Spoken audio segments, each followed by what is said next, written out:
sociedade, o interesse público. Porém, a lógica do direito do trabalho é outra.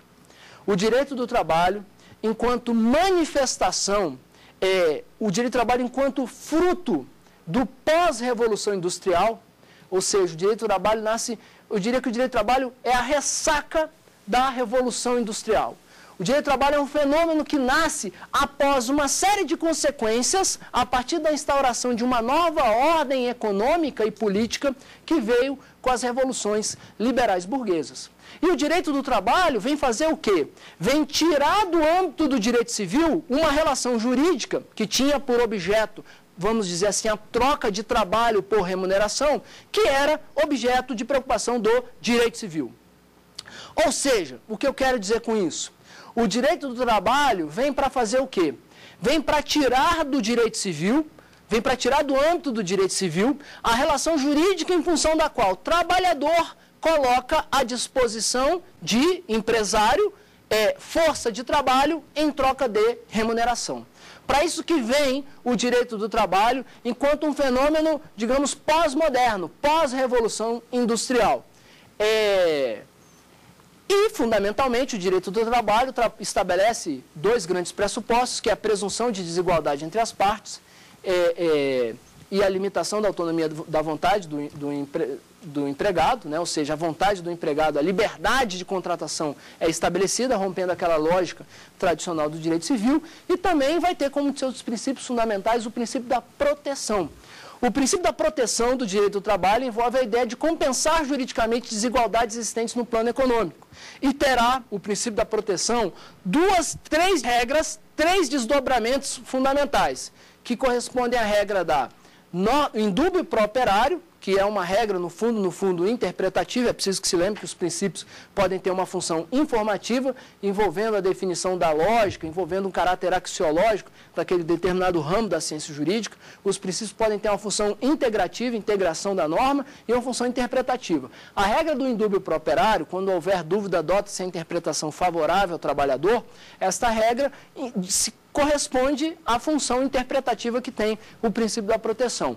Nós temos uma segunda regra que envolve a ideia da condição mais benéfica, que no fundo, conta com uma lógica de direito adquirido, no sentido de que as condições que favorecerem o trabalhador são incorporadas ao seu patrimônio jurídico contratual. E um terceiro desdobramento corresponde à regra da norma mais favorável, segundo a qual, quando houver um conflito de normas, aplica-se a norma que for mais favorável ao trabalhador.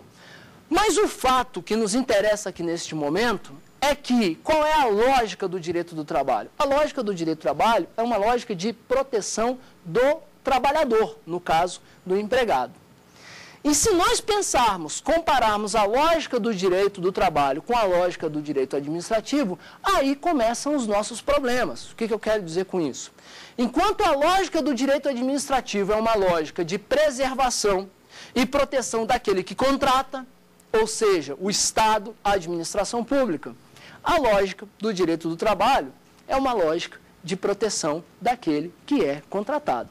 A partir desta compreensão, vocês já podem imaginar os problemas e dificuldades e complexidades que teremos quando falamos de aplicação do direito do trabalho na administração pública.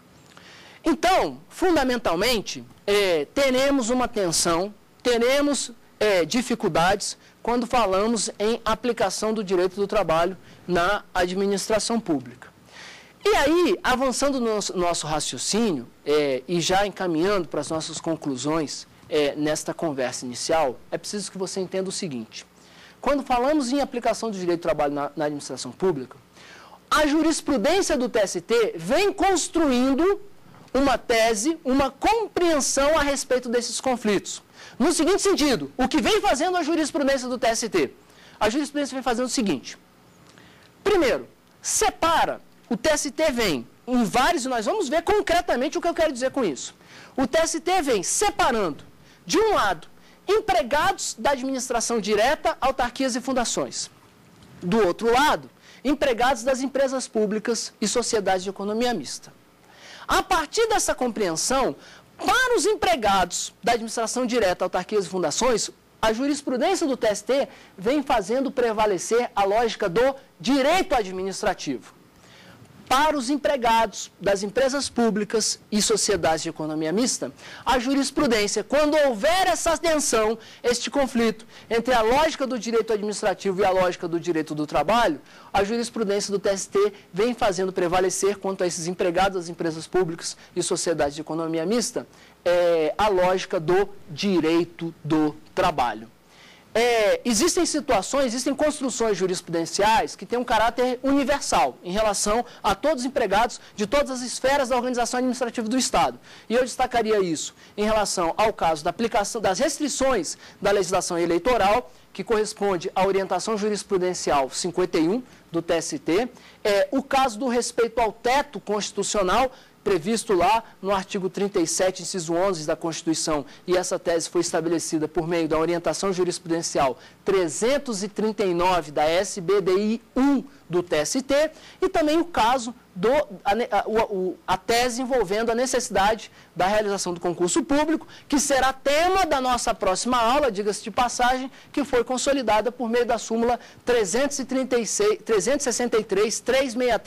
do TST. Tirando essas três situações que a jurisprudência do TST universalizou, você pode considerar, para efeito de solução desta tensão entre o direito do trabalho e o direito administrativo, esta separação, considerando a esfera da organização administrativa do Estado e que para uns será adotada a lógica do direito administrativo e para outros a lógica do direito do trabalho. Aliás, eu preciso dar uma dica aqui para aqueles, se você vem estudando, se preparando para concurso público, principalmente concursos da advocacia pública, eu deixo aqui uma dica para a realização da prova. Aliás, eu venho fazendo um trabalho de orientação e tenho um blog onde eu produzo conteúdo de orientação sobre preparação para concursos. E lá também você pode ter outras informações a respeito da diferença entre de abordagem de provas objetivas e subjetivas. Mas o fato é que, conceitualmente, temos provas de caráter mais operatório, que envolvem a solução de problemas, e provas de caráter mais conteudista. Eu diria que as questões envolvendo esse tema, muitas vezes, são trazidas em questões tidas por operatórias. Mas também podemos ter questões conteudistas, nas quais o examinador exige do candidato, exigirá de você a mobilização do conceito correspondente a esta pergunta. E aí, a grande dica que eu dou é a seguinte: se você vai fazer uma questão objetiva, e nessa questão você identifica que por trás há essa tensão, esse conflito entre a lógica do direito administrativo e do direito do trabalho, iremos ver alguns exemplos aqui nas nossas próximas aulas, mas se você identifica que por trás dessa tensão, por trás dessa pergunta há essa tensão, pare para pensar no seguinte: se está sendo perguntado algo a respeito de um empregado de uma empresa pública, sociedade de economia mista, marque a resposta que contempla a lógica do direito do trabalho, protetiva ao empregado.